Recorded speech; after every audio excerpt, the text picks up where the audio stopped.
Today our SocSciClopediA, another day, another slaying from our Humanities Guild. Today I am your human encyclopedia, Patricia. In accordance with our SocSciClopedia Synopsis, an episode of the Humanities Guild with the goal of providing insights to different learners as they progress toward their senior high school years, on what it is like to be a Humanities and Social Science student like us. We invited an excellent guest to share her path towards success and her passion of saving humanity. A teacher educates her learners with benevolence, which is why she is loved by her community. She is a proud Lasallian and a successful and Norwegian teacher. Miss April Joy Aro Isagan is her name. Students, I really admire you for your service, and there's a lot of students who admire you as well for your benevolence and kind teaching which is and being interested in social. It's not easy journey for you. So can you please tell us more about your journey and tell us more about yourself? Okay, so I actually graduated with AD Psychology course in college, and after graduation I wanted to become a guidance counselor already. But by that time there was not a lot of positions open, especially in the public schools, and I wanted to work in the public school, so I was advised to take up teaching instead. So I went back to school and took up units in education and applied as a high school teacher. And I was accepted here in NHS as ESP teacher. But still I wanted to pursue my first choice, or maybe even my first love as a career. And I was given an opportunity to study, to take up masters in guidance and counseling through the Project 3. So it's a scholarship by our provincial government, and I'm very grateful for the opportunity. So after that, after taking up my masters, I went ahead and took up the board exam. And yes, so luckily we passed, me and Mom Cecil got out of yes. So she was also a Project 3 scholar like myself. And right now I am a designate, a guidance, what we call a guidance designate, which means that I am still teaching. I still have a teaching load, and I am still part of the teaching staff, but I also have duties as a guidance counselor. Being a professional educator and registered guidance counselor, can you tell us more about the profession that you are involved? So, as a teacher, of course, in ESP, we do get to guide students, especially in career choices, because of some of our topics in ESP. Helping them to explore their talents, their interests, especially in grade 7. So I'm also able to, in a way, apply some of the things that I have learned as in my studies as a guidance counselor. However, of course, it is much different to be a full-time guidance counselor, which I am still learning as of now, because although I have passed the board exam, I lack experience when it comes to counseling, because counseling is different from giving advice or just listening to students. Of course, as a teacher, I do get opportunity sometimes to listen to students who are having difficulties maybe with their studies and other issues that they may be dealing with. But with counseling, it's much different. It's more of a long-term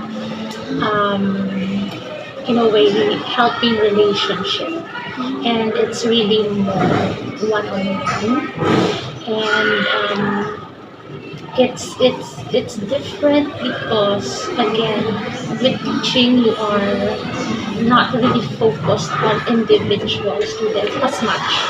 Of course we try to help each one, but in a classroom situation you're dealing with a lot of students, and sometimes I would want to help those especially who are struggling, but with the limited time that we have in class we cannot go on a one-on-one or individual instructions. With guidance and counseling, that's where I have the opportunity to help students in a more focused way. I So would now say. as well, we also give us insight kung what is counseling and what is educating. Being an educator, personal, what are the difficulties you Especially I think now that there is this transition again because we had the pandemic, and students for 2 years were not able to have face-to-face classes. So right now, although I think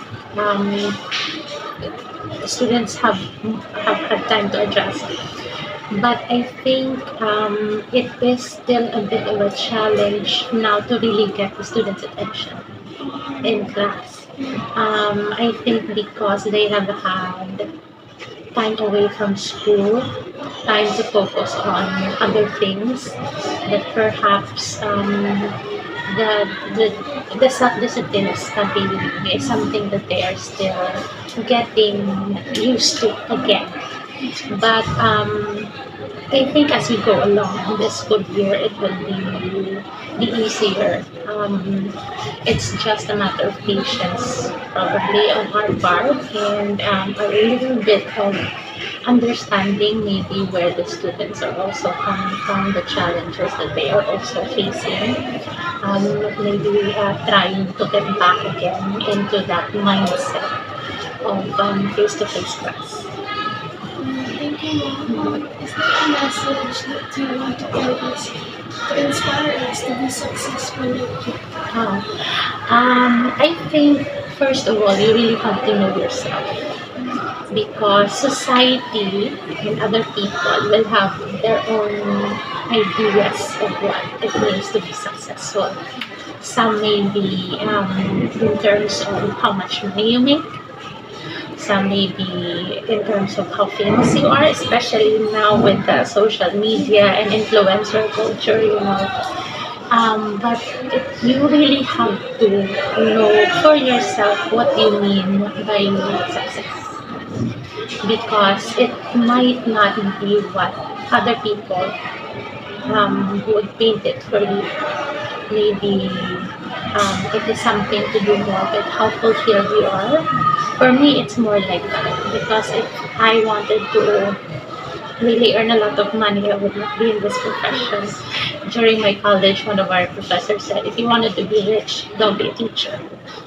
Okay, but I became a teacher. Actually, I became a guidance counselor as a first career choice and as a teacher because I wanted to help. I wanted to really influence in a positive way young kids. No, not just young kids, but really more of adolescents.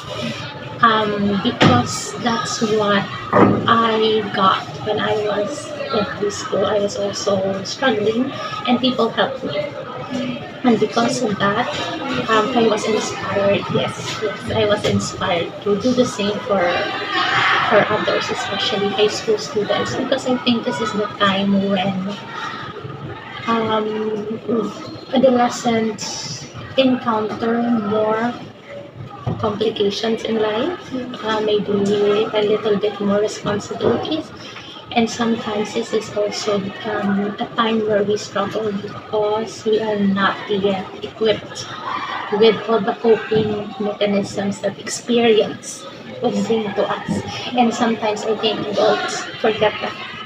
They think that, the problems of the youth or the young people are not that difficult.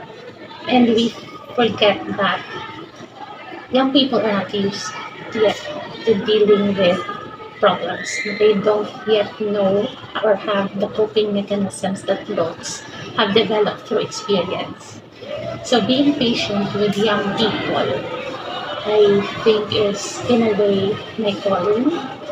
So going back to your question, I think you have to figure out for yourself what that is, what your calling is, because again, I think being successful is really more about being fulfilled in what you do and not wasting what God has given you, whether it be talent or even the past experiences that may not be pleasant, but it brought you to where you are now.